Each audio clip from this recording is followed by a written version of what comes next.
Hello, YouTube, and this is Jedi. And I'm here with my friend Kirby, and we are doing a Let's Play slash Coffee with Jedi episode, and we're playing some Dark Souls 2 Scholar of the First Sin Edition. and hey guys, it's Kirby here, and we are doing what he just said, and this is going to be my third installment on the Dark Souls 2 series, and I hope you like it. It's something we thought of off the fly because we couldn't figure out frickin' Skype. Yeah, we were having some problems. We were having another way we were going to air this episode, and so you guys could focus more on the conversation rather than gameplay, but it just didn't work out that way, so we're going with some Oh, gameplay. oh, And I did bring the coffee. It's in my sweet Star Wars mug, of course. and Gotta I rep the have Star Wars in some way. and I have my NOS in my owl mug, and it is awesome. Oh, What flavor? What flavor? it's vanilla flavor, like the regular flavor. Oh shit. Nothing wrong with that. Shoot, shoot, shoot, Okay, shoot, shoot. so of course we're playing the Dark Souls 2 game, but big thing that we were trying to talk about tonight was the some of the issues that have been, brought up here lately in the Steam community, and a lot of you guys already know what we're talking about with that, and that is um, the mod community, the issues they were having there, where Valve incorporated the pay for the mods um, ability. Now, of course, they did remove that. It only lasted about 4 days before they removed it, but I just on my side of the conversation, I just would like to talk about some of the pros and the cons that potentially showed in the community and what it offered or what it could have offered for the modders in their future endeavors. Andrew, I don't, or Kirby, I don't know exactly what all you wanted to focus on in this conversation today, but Um, what do you think about it? well, I think it was actually a pretty decent idea. I looked up the guy. I think it was I don't remember his name.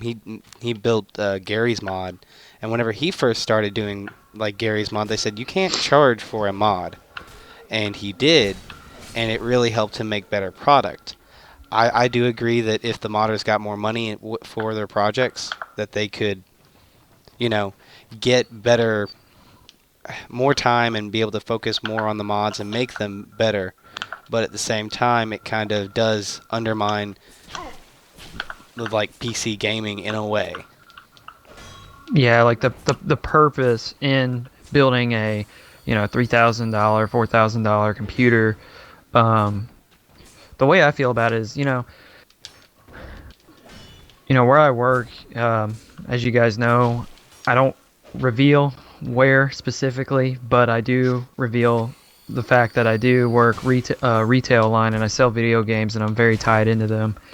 And that's a big underlining factor in the difference in a PC gamer and a console gamer is you've got your PC gamer, they play, they beat the game, they enjoy the story, then they move on to the mods. And you know, not everybody can afford or necessarily wants to pay for those mods, and it does create a hurdle for the gamer themselves whenever you start charging for mods. Yeah, I Yeah, definitely and I agree with that. Because I couldn't afford to play with all like if Minecraft decided, hey, all the modders want to charge for mods. Well, I wouldn't be able to play modded Minecraft because and I would never want to try new mods because that means I'd end up having to pay for them. That's why I don't play try not to I don't really play very many video games because unless they're on sale because I don't want to have to pay for it and then realize I don't like it. Like that's a big deal for me. Of yeah, course, I don't think yeah. Minecraft will ever be that way just because of how the mods are set up, and Mojang wouldn't. I don't think Mojang would allow that. Well, you do know that Microsoft did acquire Minecraft from them.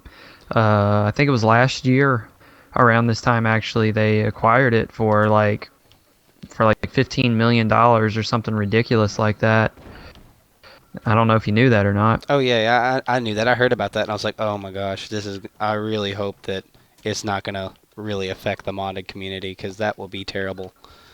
But I've also actually found out that uh they've recently, with the newest updates for vanilla at least, they've they made it to where you don't actually have to have Java.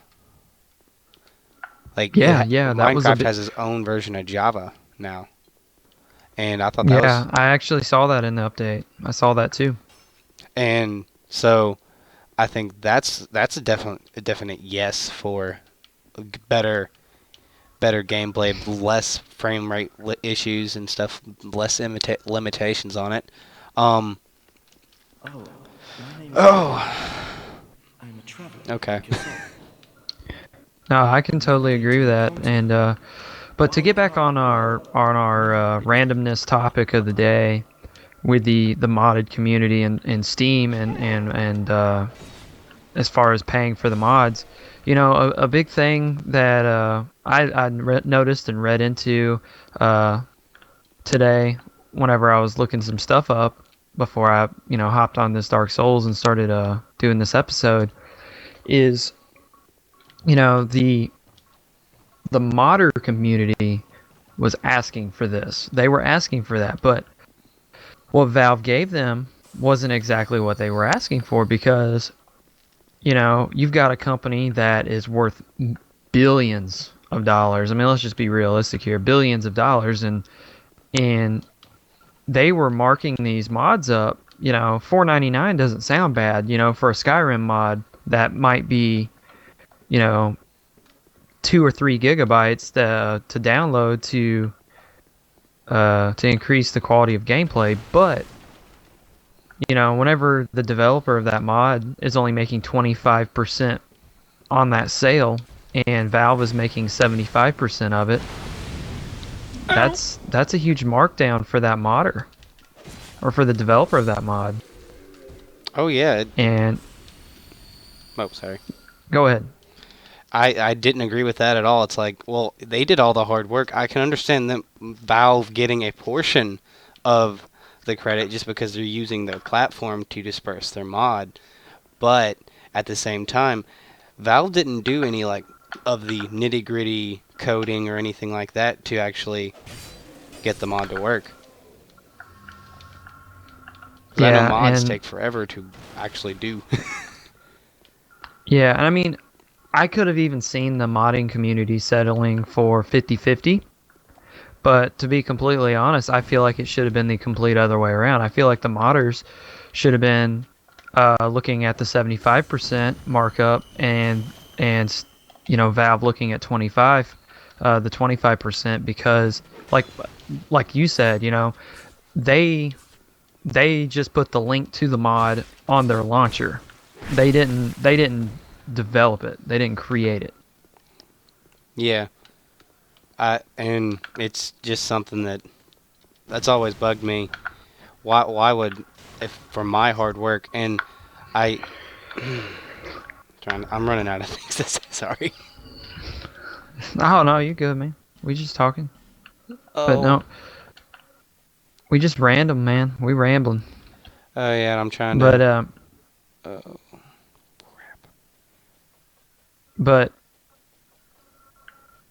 in those 4 days that they were up, they only, you can tell it had a big, downpouring from the community towards them because they only generated $10,000 in 4 days, which is whenever you think about it like that, I don't even make $10,000 in 6 months or whatever, but I don't make a lot of money doing what I do, but I do it because I'm passionate about it. But um, $10,000 to me in 4 days is like, yeah, I made some bank. But you also got to look at it like this, from the business side of thing. They probably lost a lot of money. Uh, redeveloping the site, to start taking transactions and and gathering information from the community and all that good stuff. And it was probably a harsh hit to the company. But Death. I don't know. But you know,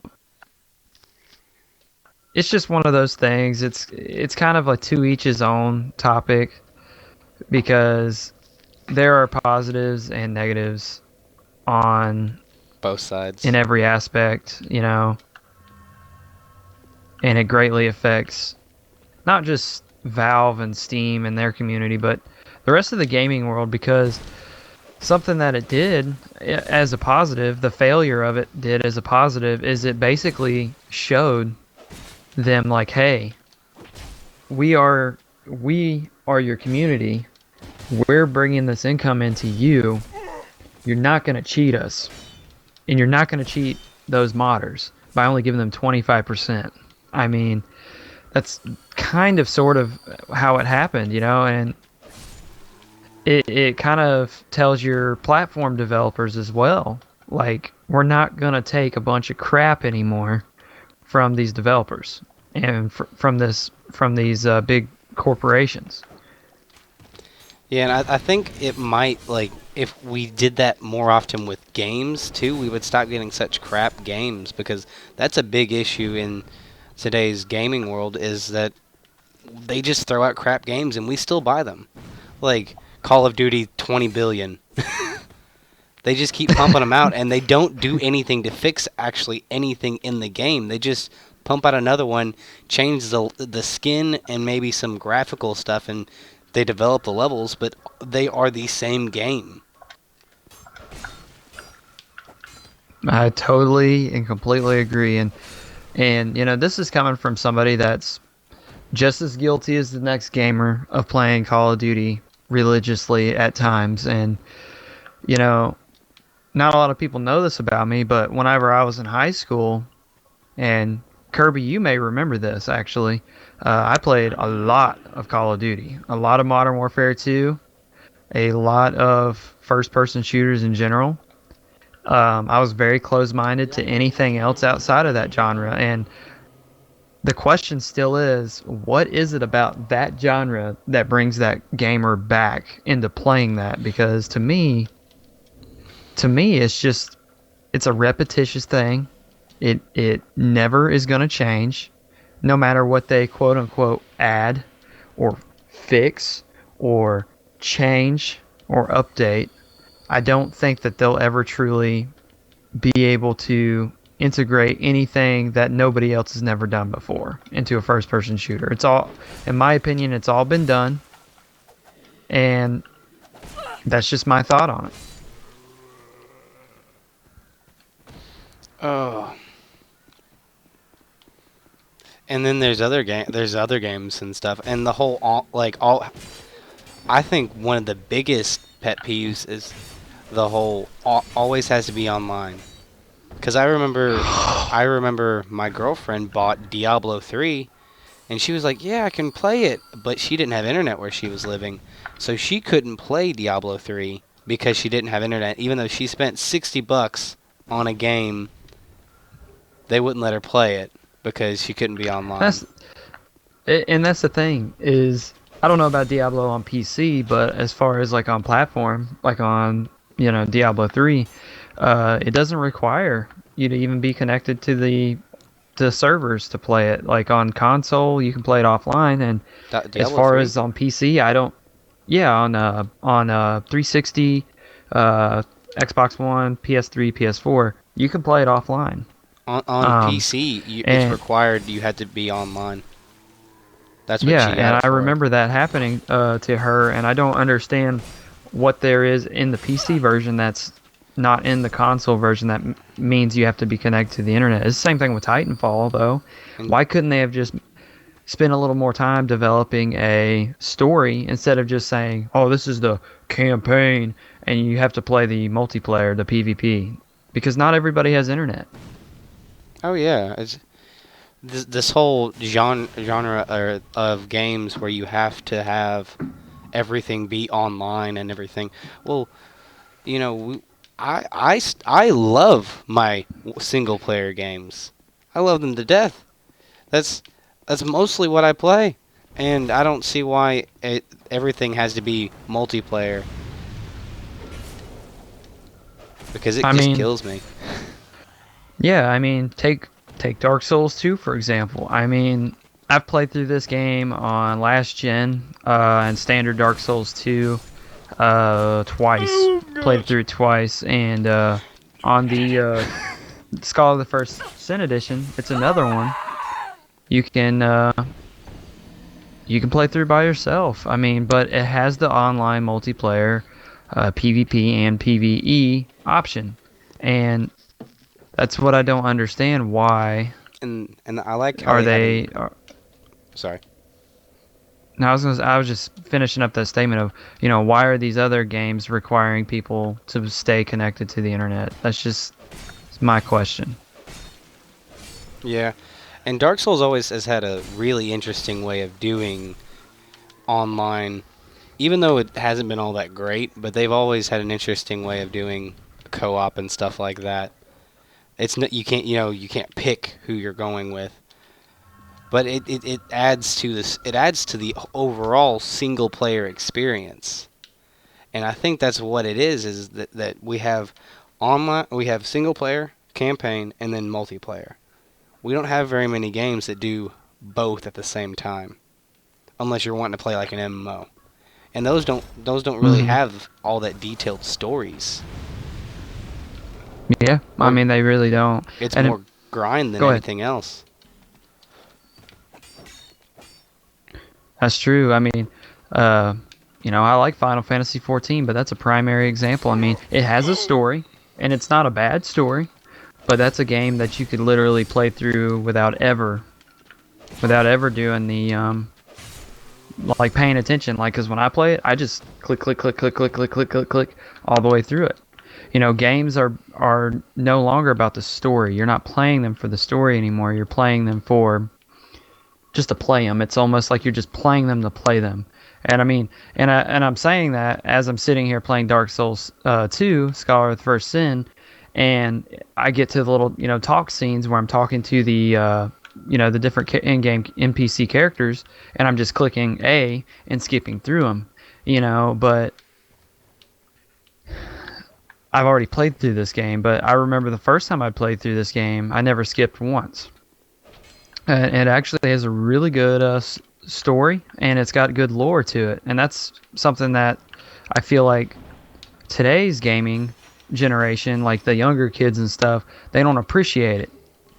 They just get mommy and daddy to buy these games for them, so they can shoot some stuff and kill some stuff and take out their aggression. Or like I mentioned in my last video, mommy and daddy want a distraction for their kids to, keep them from misbehaving at home.